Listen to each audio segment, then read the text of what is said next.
Welcome back to my channel. In this video tutorial, I'll show you how to crochet a cute bow that you can easily change the size of.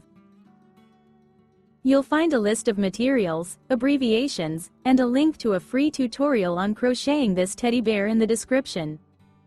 Be sure to like and comment if you want more videos like this, and subscribe so you don't miss a new crochet tutorial, because I have a lot of interesting things here. Cast on an even number of chain stitches. I have 14, plus 3 chains and plus 2 chains. This will be the length. If you need a shorter or longer bow, cast on as many ch as required. The main thing is that there is an even number plus 5 chains. Make sure the length of the bow suits you and proceed to the first row.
All subsequent rows will be crocheted in the same way through the front loop.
Continue repeating until the height of the bow reaches the desired size. I have 5 rows.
Take a long thread with a needle and secure the bow and ribbon as shown in the video.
Now wrap the thread around the bow and ribbon exactly in the center and secure it from the back by tying a knot.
Now we'll make a chain to attach the bow to the bear's neck.